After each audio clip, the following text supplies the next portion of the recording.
যেখানে একসময় রাজধানী ছিল, একটা রাজার রাজধানী, সেই জায়গায় আজকে ছাগল গরু চড়ে বেড়াচ্ছে, মানুষে বসে আড্ডা মারছে, ফাঁকা জায়গা।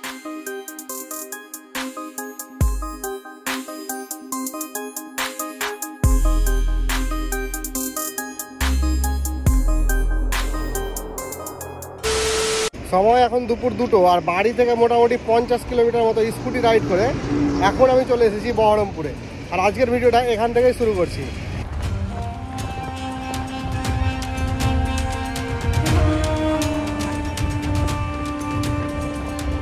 বহরমপুরে যে বাস স্ট্যান্ড আছে, মানে মোহনা থেকে মোটামুটি ওই 3 থেকে 3.5 কিলোমিটার মতো স্কুটি রাইড করে এবার চলে এসেছি বাইপাসে। আর এই যে রোডটা দেখছো, এটা কিন্তু বাইপাস বেশ কিছুদিন আগে ওপেনিং হয়েছে।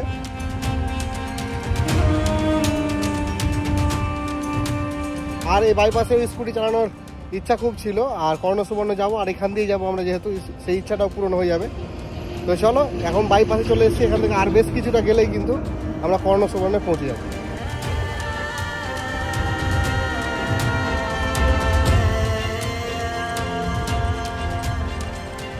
বাইপাস বরাবর মোটামুটি ওই 15 থেকে 20 মিনিট মতো রাইড করে এবার একটা মোড় মতো চলে এসেছি এই জায়গাটায়।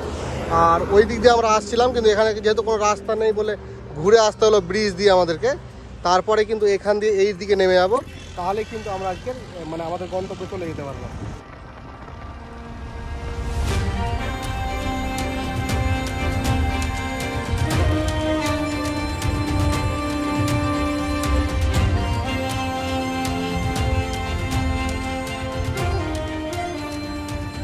বাইপাস থেকে নেমে মোটামুটি 1 মিনিট মতো রাইড করে আবারও কিন্তু আমরা বাঁ দিকে ঘুরে গিয়েছিলাম। আর বাঁ দিকে ঘুরে এই যে রাস্তাটা দেখছো, এই রাস্তা বরাবর এলাম। এসে কিন্তু আমার পিছনে যে বাউন্ডারি ওয়ালটা দেখছো, এটাই হচ্ছে কিন্তু এই কর্ণসুবর্ণের বাউন্ডারি ওয়াল। আর এই বাউন্ডারি ওয়াল কিন্তু একদম ওই রাস্তার ধার দিয়ে শুরু করে এখান থেকে প্রায় না হলেও 1 কিলোমিটার মতো এই রাস্তার ধারেই কিন্তু এরকম ওয়াল। যাই হোক, চলো এবার তো চলে এসেছি এখানে, এবার দেখি ভেতরে কি দেখা যায়। এখানে এই জায়গাটা সেরকমভাবে পার্কিংয়ের কোনো জায়গা নেই, আমি স্কুটিটাকে এখানেই রেখে দিলাম। আর রাস্তা ধারে কিছুটা জায়গা আছে, মানে স্কুটি কিংবা বাইক রাখা যাবে, বড় গাড়ি এই জায়গাটা রাখা যাবে না। তার পাশে এই হচ্ছে মেন গেট।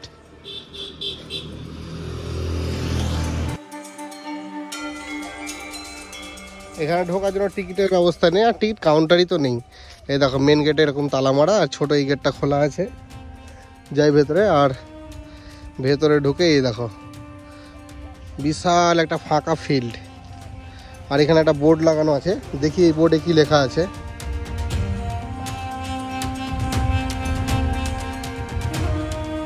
ওই হচ্ছে মেন গেট, আর মেন গেটের পাশে যে বোর্ডটা লাগানো আছে, এই বোর্ড পরে আমি চলে এলাম। এসে এই দেখো এইখানে কিছু দেখা যাচ্ছে, এগুলো শুধু ভিতটা পড়ে আছে এখন এই মুহূর্তে। এই দেখো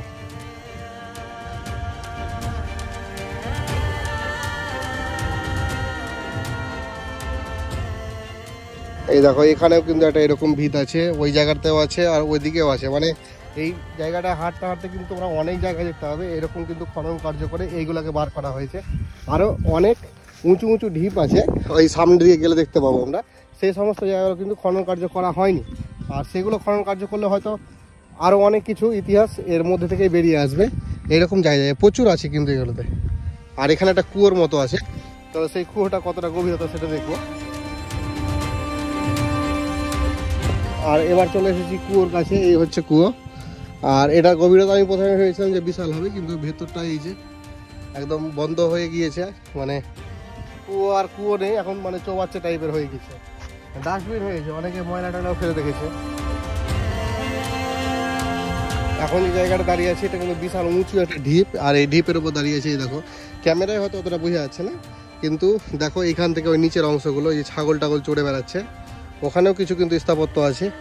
পুরো জায়গা জুড়ে কিন্তু অল্প অল্প করে ছড়িয়ে ছিটিয়ে আছে, যেগুলো কিন্তু একটু একটু করে খনন করে বার করা হয়েছে।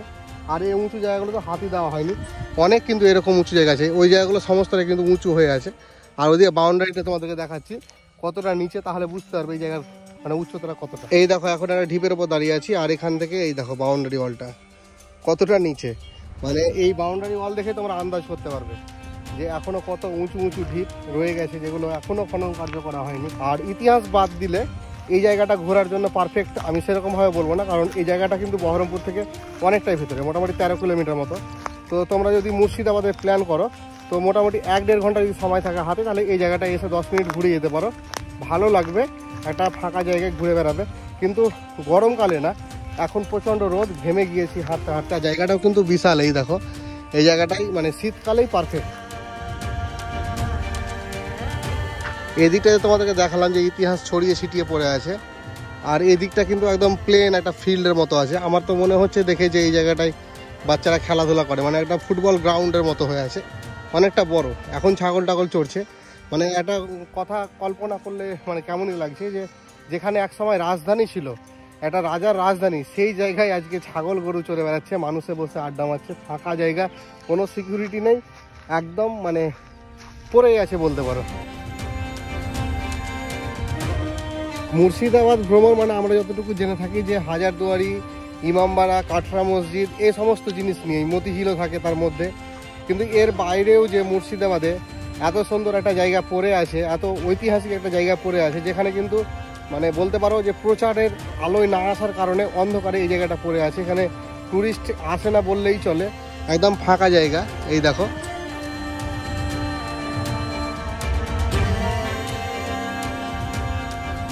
এই জায়গাটায় যা যা ছিল, মানে এই ভিত আর কুয়ো যাই বলো না কেন, যেটুকু ছিল সেটুকুই তোমাদের সামনে তুলে ধরলাম। এর বাইরে কিন্তু এই জায়গাটায় সেরকম কিছু নেই। তো তোমরা যদি মোটামুটি 10-15 মিনিট সময় বার করে এই জায়গাটা একটু ঘুরে যেতে পারো, তাহলে হয়তো আস্তে আস্তে লোকের মুখে প্রচলিত হতে হতে এই জায়গাটা আস্তে আস্তে পপুলারিটি পাবে, আস্তে আস্তে টুরিস্টও আসতে শুরু করবে। এটুকুই আর কি। এই ভিডিওটাকে আর বেশি বড় করলাম না, আজকের এই ভিডিওটাকে এখানে শেষ করছি। ভিডিওটা কেমন লাগলো অবশ্যই কমেন্ট করে জানিও, আর যদি কিছু প্রশ্নও থাকে তবুও আমাকে কমেন্টে লিখে জানাবে, আমি তোমাদের রিপ্লাই দেবো। সুস্থ থাকো, ভালো থাকো, দেখা হচ্ছে পরবর্তীতে নতুন কোনো আরেকটা এরকম ভিডিও। মন চায় ব্যথা পেতে, তাই বুঝি